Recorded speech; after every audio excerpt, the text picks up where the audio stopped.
Okay, let's, everybody please take a seat quickly. All right, we'll start with questions in English. Just go short, Roger. Roger, how disappointing? Roger? Yeah. Can you tell us what your feelings are now and what you think it slipped away? Well, I mean, it's awkward having to explain this loss because I feel like I should be doing the other press conference, but it's what it is, you know. I mean, yeah, I mean, it's the obvious, really. I mean, he came back, he played well. I didn't play so well at the very end, but I'm sure it's disappointing, but maybe I have only myself to blame, I don't know. Roger, you seem like you really had, taking control there in the fifth set. I mean, how disappointing is it to not be able to kind of keep that momentum going? I mean, you certainly had it in that fifth set. Yeah, I mean, I had it. I mean, I don't know. There's no more I could do. Snaps one shot, and then the whole thing changes. It's strange how it goes, but it was a good tournament for me. Sure, I'd love to be in the finals and give myself a chance, to win the title, which is not the case now. So I have to accept that and move on. Richard. You just said you said I have no one to blame but myself. Where do you blame? Maybe I said. I don't. Roger, do you find it amazing that he can come up with two blinding forehands on successive years on match point? I mean, the odds are pretty remote, aren't they, of him doing that twice? Look, it happens sometimes. That's why we all watch sports, isn't it? Because we don't know the outcome, and everybody's got a chance, and till the very moment it can still turn. And that's the kind of stuff we love about the sport, but it's also very cruel and tough sometimes. So it got me today, so it hurts, but it's fine. Could be worse. Could be a final. How good a serve was that? Did you hit a much better serve that you returned for that winner? Yeah, much better. I didn't hit the best serve, but it's just the way he returns that. It's just not a guy who believes much, much anymore in winning, and then to lose against someone like that, it's very disappointing because you feel like he was mentally out of it already, and just gets the lucky shot in and off you go. What did he do better this time than when you played in the French Open? Sorry, who's asking? I don't even... Oh, sorry, I didn't. What did he do better this time than when you guys played at the French Open? Are you serious? I mean, I don't know. I thought it was a close match. I should have won here. French Open was very close too. He could have won that. It was just one of those matches, I mean, I set it up all perfect, but I couldn't finish it.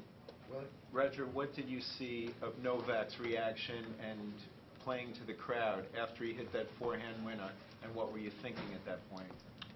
Yeah, I mean, I see probably 2% of what he does or other players do, because I'm focused on my stuff and I don't look what they're doing. Don't really care. As long as it's sportsmanship, I don't care. I don't know what he did, so it's not an issue. Roger, when a guy hits a shot like that forehand on match point, is that a function of luck, of risk, or is it a function of confidence that someone would take that kind of a confidence? Risk? Are you kidding me? I mean, please. Look, some players grow up and play like that. I remember losing junior matches and they just being down 5-2 in the third, and they all just start slapping shots, and it all goes in for some reason because that's the kind of way they grew up playing when they were down. I never played that way, and I believe in hard work's going to pay off kind of thing, because early on maybe I didn't always work at my hardest.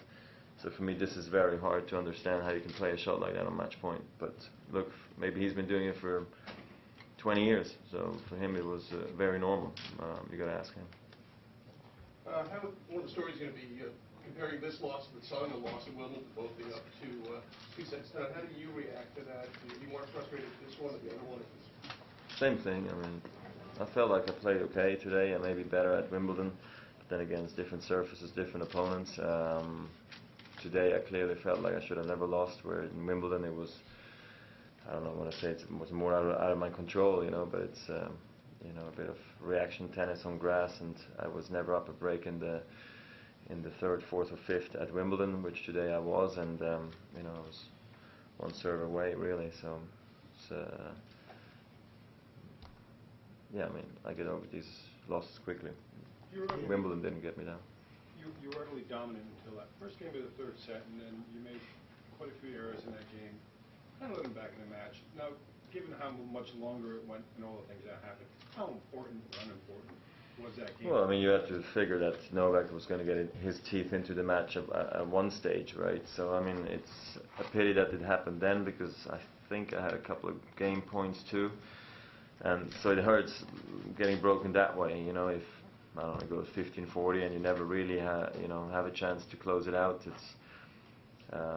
It's more acceptable. So like this, it was just a bit unfortunate. I thought he played well. I didn't maybe serve my very best. You know, there was a combination of many things.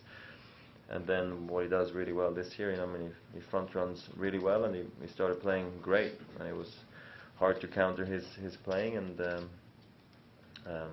that's why it was very important to push for the 2-sets-to-love lead, and everything I did today I thought was the right way. He just played really well in the third and the fourth.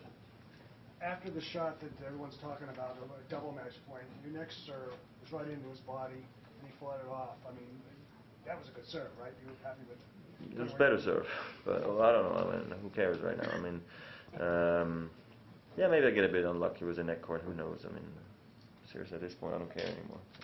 It's all in the past. Roger, in Melbourne after your run there, you said, "Not so fast, everybody. Hold on. Let's see how the year unfolds." A lot of great runs, a lot of good victories this year. No slams. What's your assessment of your season? I know you're just coming off the top loss. Yes, that's a great question. Look, I think the top four guys again had a great season in slams. I definitely had some serious chances to do a bit better, and I still made, what was it, semis, finals, quarters, semis. But I think in a few of them I could have gone all the way, if not at least a step or two further. So I mean, it's maybe, you know, a tough year in terms of some tough losses at some crucial stages of the season. But look, it's not the first time it's happened. I've had big matches where I ended up losing some, but you know, the majority I was able to win throughout my career. So sometimes you just have to, you know, move forward with also losses like this and not get too down about it. You know, sure, you always feel like, you know, what a opportunity it was, what a pity, because you got to wait for a year till the US Open rolls around. And but you know, again, then the season's not over yet, and I'm looking forward to what's still to come. And yeah, like I said, the year could have definitely been better, but then again, there were some reasons for that.